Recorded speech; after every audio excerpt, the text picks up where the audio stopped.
Morning student, yesterday our topic was classification of fundamental rights. Here we complete two of the topic, rights to equality and rights to freedom. These two topic I explained you yesterday, okay? So today our new topic is right against exploitation. What is our today's topic? Right against exploitation. So what is this, children? Right again, exploitation. Let's read out this para, children. Page 240. The right against exploitation safeguard people from all type of exploitation and thereby protect their dignity. It prohibits bonded labor, slavery, human trafficking and the engagement of children below the age of 14 years in hazardous occupations such as mining and factories. Now I explain you this para, children. See the first line, children. Right against exploitation safeguard people. Safeguard means बचाता है, okay? ये जो law है, okay? This right against exploitation, it safeguards us to many of the exploitation, okay? All types of exploitation, जैसे who protect us our dignity, okay? Dignity मतलब हमारे सम्मान को प्रोटेक्ट करके रखता है ना? जैसे हमें किसी पर्टिकुलर ग्रुप ऑफ पीपल के साथ अलग समझा जाता है ना, हमारे डिग्निटी को हर्ट होता है, हमारे मान सम्मान को हर्ट होता है, तो वो सारी चीज़ों से बचाने के लिए है ना ये लॉ यूज़ किया जाता है, right against exploitation. It prohibit bonded labour. Bonded labours mean what children? Bonded labours मतलब लेबर मीन्स क्या होता है? काम करने वाले. ज़बरदस्ती हम किसी पर्सन को बॉन्ड करके रखें और उसको कहे कि तू इतने सालों तक हमारा गुलाम, ओके? बॉन्डेड लेबर हमारे लिए काम करेगा, like that. It prohibits bonded labours, slavery गुलामी, ह्यूमन ट्रैफिकिंग मतलब human trafficking means what? Human trafficking means particular किसी पर्सन को we can say that. Here I repeat the sentence, children. See last three line. It prohibits bonded labors. Labors means जो काम करने वाले होते हैं ना, जिनको हम कहते हैं कि आप तुम हमारे लिए ज़बरदस्ती काम करो, एक्स्ट्रा आवर जिनको हम बोलते हैं फोर्सफुली कि हमारे लिए काम करो, like that, okay? Bonded labour जैसे बांध के रखना कि तुम्हें इतना काम करना, दिन भर काम करना, लाइक दैट. यानी एक कैपेसिटी होती है पर्टिकुलर किसी पर्सन की काम करने की, हम उसकी कैपेसिटी से ज़्यादा उसको काम करवाना, है ना, ये एक टाइप का एक्सप्लॉयटेशन है. सेकेंड है स्लेवरी, किसी को गुलाम बना के रखना. अरे तुमने हमारा कर्जा पे नहीं किया, like that. I give you example that जो भी तुमने मुझसे मनी बोरो किया था, इफ़ यू नॉट पे बैक एट अ टाइम तो you can be slave, you can be my slave, okay? तुम मेरे नौकर बन जाओगे for this 2 or 3 years, for 2 or 3 years और suppose overall more than that, okay? Slavery यानी गुलामी करवाना, है ना, तुम मेरे गुलाम बन के रहोगे, like that. Human trafficking means that किसी पर्सन को फोर्सफुली कोई यानी बोला जाए जैसे ज़बरदस्ती करना किसी, जैसे कि मुझे कोई काम करने का मन नहीं है, मुझे बिल्कुल वैसा काम करना पसंद नहीं है, ओके? तो क्या होगा कि कोई मुझे फोर्स करेगा कि आपको करना ही पड़ेगा, मुझे मेंटली टॉर्चर करेगा, ओके? फिजिकली टॉर्चर करने को ह्यूमन ट्रैफिकिंग बोलेंगे, ओके? ज़बरदस्ती करना, चाहे वो हो सकता है किसी मैन के साथ हो या विमेन के साथ हो, clear? and the engagement of children below the age of 14 years. engagement of children, engagement मतलब क्या? engagement मतलब काम में, ओके? किसी पर्टिकुलर चाइल्ड को who is below the age of 14, है ना, 14 years से कम वाले बच्चे को अगर हमने इंगेज किया मतलब लगा दिया किसी काम में, किसी इंडस्ट्रीज़ में, है ना, कि वो पर्सन कि वो बच्चा उस इंडस्ट्री में काम करे, तो below the age of 14 is the, ये तो क्राइम हुआ कि किसी बच्चे को हम फोर्सफुली काम करने लगा रहे हैं किसी इंडस्ट्री में या किसी कोल माइन में बोझा उठाने लगा रहे हैं, लाइक दैट, ओके? तो ये होता है 14 years in hazardous occupations such as mining and factories. Mining means जैसे खुदाई का काम या कोयले की Khan, like that mining. And factories, factories means जैसे किसी कारखाने में कोई काम करवाना, पोछा झाड़ू, like that any type of work you can guess. okay, तो ये सारे जो वर्क होते हैं जो एक ह्यूमन दूसरे ह्यूमन को फोर्सफुली करवाता है, तो ये एक एक्सप्लॉयटेशन हुआ. एक्सप्लॉयटेशन मीन्स ज़बरदस्ती हुई. ओके, तो दिस इज ऑल्सो ये भी लॉ बनाया गया है कि राइट अगेंस्ट एक्सप्लॉयटेशन, कि पर्टिकुलर कोई ह्यूमन बीइंग आपको फोर्सफुली कोई काम करने लगा रहा है तो इट इज़ क्राइम. तो इसलिए ये लॉ बनाया गया चिल्ड्रन, राइट अगेंस्ट एक्सप्लॉयटेशन, कि जो भी ये ऐसा काम करता है ये क्राइम है. ओके, अगेंस्ट एक्सप्लॉयटेशन मतलब किसी की भी ज़बरदस्ती मत सहो. ओके, चाहे वो कोई भी हो, बच्चों के लिए हो ह्यूमन, या किसी मैन के लिए हो, ह्यूमन के लिए हो, या किसी के लिए भी हो, किसी का भी ज़बरदस्ती फोर्सफुली काम करवाना गलत है. It is crime. समझ में आया ये हमारा जो पैरा था. Now our next topic is right to freedom of religion. Right to freedom of religion. Freedom of religion. Religion means what, children? It is also very interesting topic, children. Right to freedom of religion. Let's see the topic here.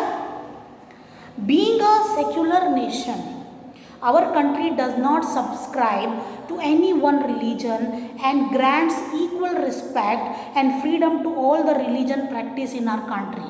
See, again I read this line, children. It is very important.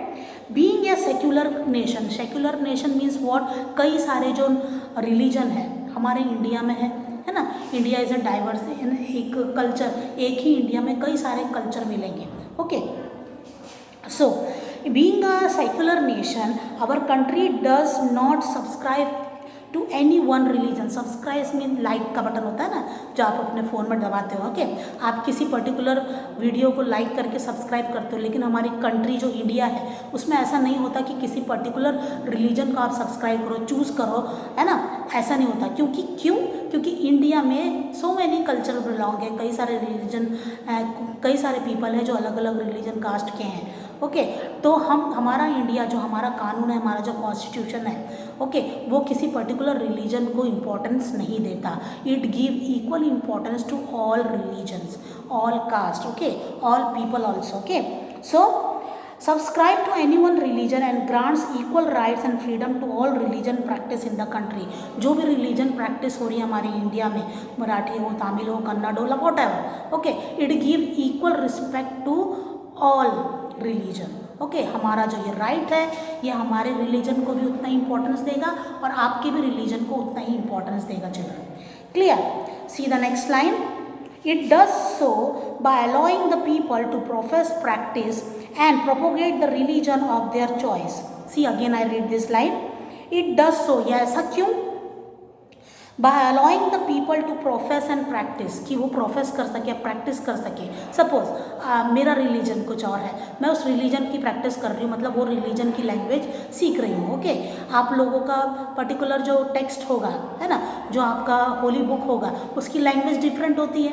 अलग अलग religion की Holi book की language अलग होती है ना, Bible, Quran, है ना, ये सारी चीज़ें, और जो गीता होती है उनकी सबकी लैंग्वेजेस अलग होती है. तो यू कैन प्रैक्टिस, आप उसको लर्न कर सकते हो. कोई आपको उसको लर्न करने से रोकेगा, आपको सीखने से रोकेगा? नो, है ना. तो वही बताया गया है. It does so by allowing the people to profess, practice and propagate the religion of their own, of their choice. अपने रिलीजन को आगे बढ़ाने का काम. ओके, जैसे मैंने एक पर्टिकुलर इंस्टीट्यूशन खोला कि मेरा जो पर्टिकुलर लैंग्वेज है, ओके, अरबिक हो या क्रिश्चियन वाला लैंग्वेज हो या बाइबल गीता का जो लैंग्वेज होता है वो हो, है ना, जो भी हो. ओके, तो वो लैंग्वेज की अगर मैंने कोई इंस्टीट्यूशन खोली तो कोई गलत नहीं है, कोई मुझे नहीं रोकेगा.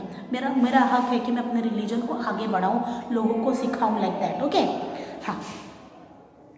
Additionally, while it allow every religion to establish, maintain religious institution, जो मैंने बताया ना religious institution, जैसे मुस्लिम लोगों का होता है कि पर्टिकुलर दरगाह में जाकर सीखते हैं, लाइक दैट, है क्या. और आप लोगों के हिंदू में होता है गुरुजी मंदिर में जाकर, लाइक दैट कुछ होता होगा. सिख लोगों का गुरुद्वारा में जाकर होता है. क्रिश्चियन लोगों का चर्च में जाकर होता है, कुछ ना कुछ वो सीखते हैं अपने रिलीजन के बारे में और अपने रिलीजन से बेस्ड कोई इंस्टीट्यूशन को ओपन करते हैं, ओके, खोलते हैं, तो it is not a crime, ये आपका हक है, हर रिलीजन का हक है कि वो अपने रिलीजन के थ्रू अपने रिलीजन का कोई इंस्टीट्यूशन ओपन कर सके। See, so it prohibits the institution funded by the government to impart religious education. Again I repeat this line children, it prohibits the institution funded by the government to impart religious education, है ना, यानी religious education ये किसी भी religions को, है ना, किसी भी रिलीजन के बारे में सीखने से भी नहीं रोकता, ओके। जैसे पर्टिकुलर मैं आपकी पर्टिकुलर होली बुक के बारे में कुछ सीखना चाहूँगी, पढ़ना चाहूँगी, उसकी प्रैक्टिस करना चाहूँगी, क्या ये प्रोहिबिट होगा? नो। तो ये बोला गया है कि पर्टिकुलरली हमारे इंडिया इज़ अ डाइवर्सिटी, कई सारी लैंग्वेज की पूरी डाइवर्सिटी भरी पड़ी है हमारे इंडिया में, तो कोई भी हर रिलीजन को इक्वल इम्पोर्टेंस इस लॉ के थ्रू दिया गया है। Right to freedom of religion में हर रिलीजन को इक्वल इम्पोर्टेंस दिया गया है, इक्वल रिस्पेक्ट दी गई है, चाहे कोई भी रिलीजन के आप हो, आप अपना इंस्टीट्यूशन और अपने लैंग्वेज को सिखाने का काम बिल्कुल कर सकते हो और ये बिल्कुल आपका हक है, इट्स योर राइट। तो इसलिए इसमें लॉ में यानी कॉन्स्टिट्यूशन में दिया है right to freedom of religion, okay, कि आपका रिलीजन है, आप किसी भी रिलीजन को एक्सेप्ट भी कर सकते हो। आप मुस्लिम बनना चाहते हो मुस्लिम बनो, क्रिश्चियन बनना चाहते हो क्रिश्चियन बनो, पंजाबी सिख बनना चाहते हो सिख बनो, लाइक दैट आप किसी भी रिलीजन को एक्सेप्ट भी कर सकते हो, है ना, ये सारी चीज़ें दी हुई है।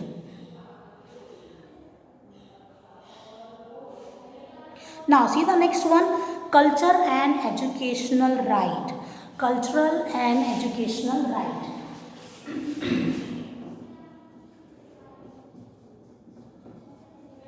Cultural and educational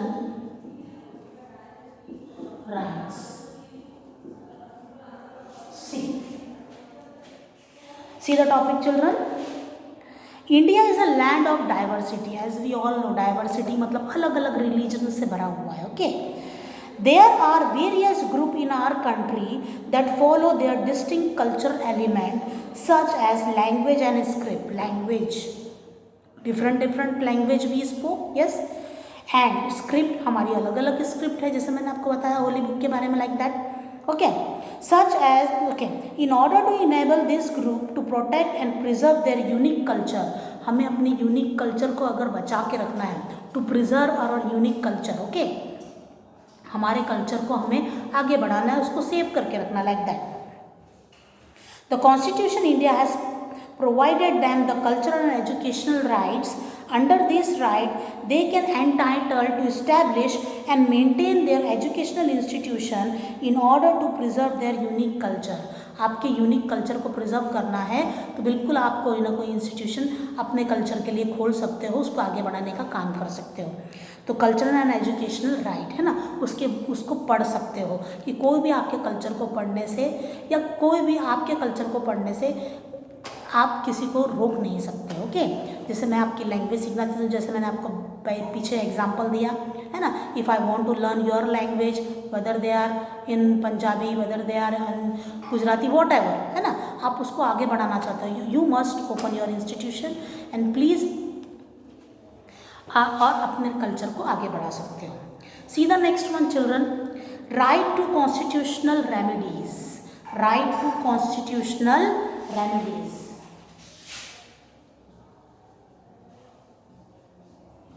right to constitutional remedies.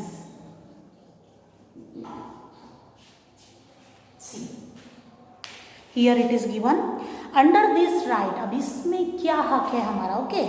Under this right when any of the fundamental rights of people are violated और रेस्ट्रिक्टेड बाय पर्सन, ग्रुप और institution, the constitution of India empower them to seek justice from the court. See what it is given, the topic is right to constitutional remedies. remedies मतलब अगर कोई भी person, कोई भी group of एक person या group of people या कोई इंस्टीट्यूशन आपको आपका हक, आपके राइट्स को देने से मना करता है, ओके, यहाँ क्या लिखा है, empower them to seek justice, आपको जस्टिस नहीं देता, आपको काम पर नहीं लगाता, लाइक दैट आपको आपकी जो कैपेबिलिटी है उसके कैपेबिलिटी के हिसाब से आपको जॉब नहीं देता, आपको पढ़ने का मौका नहीं देता, तो आप क्या करोगे? In response to the petition of aggrieved the court can issue special order for to the government. These fundamental right act as a protector of other fundamental protector। Suppose मैं किसी पर्टिकुलर इंस्टीट्यूशन में गई job मांगने, तो मुझे cast के कारण वहाँ पर जॉब पर नहीं रखा गया, तो ये क्या हुआ कि कास्ट को लेकर के तो कोई डिस्क्रिमिनेशन है ही नहीं। फंडामेंटल राइट्स क्या कहता है कि किसी भी कास्ट को, कोई भी कास्ट किसी भी कास्ट से कम नहीं है ना, ये कहता है। तो क्या वो पर्टिकुलर इंस्टीट्यूशन मेरे साथ अच्छा कर रहा है? नो। तो I complain and I go to court for justice. Okay, मैं कोर्ट जाऊंगी और जस्टिस अपने लिए न्याय मांगूंगी, तो उसके खिलाफ कंप्लेन होगी। क्लियर? तो ये देखा जाता है। चलो आखिरी की लाइन में ये बताया गया है कि ये जो लॉ है ये प्रोटेक्ट करता है बाकी सारे लॉज को। ओके, जो अभी तक हमें क्या क्या मिले? Right to equality, right to freedom, है ना। इक्वालिटी देने से अगर मना किया तो कोर्ट में जाओ, है ना। फ्रीडम नहीं मिली तो कोर्ट में जाओ। कोई अत्याचार एक्सप्लॉयटेशन कर रहा है तो कोर्ट में जाओ, है ना। फ्रीडम ऑफ रिलीजन, आप कोई भी कल्चर अपना रहे हो, है ना, नहीं मना कोई कर रहा है आपको फोर्सफुली, तो फिर यू हैव, तो कल्चर एंड एजुकेशन, आप कोई भी एजुकेशनल इंस्टीट्यूशन खोल सकते हो अपने ही कल्चर का, है ना। अगर कोई रोकता है तो कोर्ट में जाओ। यानी जो जितने भी हमने पढ़े, है ना, 5, है ना, तो ये जो छठवां है राइट्स हमारा, ये पांचों का प्रोटेक्शन ये वाला है। ये जो एक लास्ट वाला जो है राइट टू कॉन्स्टिट्यूशनल रेमेडीज़, ये जो राइट्स है, ये राइट्स इन पांचों राइट्स का प्रोटेक्टर है, प्रोटेक्ट करते रखता है। मतलब ये अगर राइट्स हमें नहीं मिले तो इसके थ्रू हम कोर्ट में जा सकते हैं, अपील कर सकते हैं कि हमें पर्टिकुलर राइट्स हमारे नहीं मिल रहे हैं, ये इंस्टीट्यूशन हमारे साथ गलत कर रहा है, तो वो पेनलाइज होगा। Clear children? तो यहाँ तक हमारे फंडामेंटल राइट्स खत्म होते हैं चिल्ड्रन। नेक्स्ट टॉपिक हम नेक्स्ट क्लास में पढ़ेंगे। तब तक के लिए good day, bye bye everyone.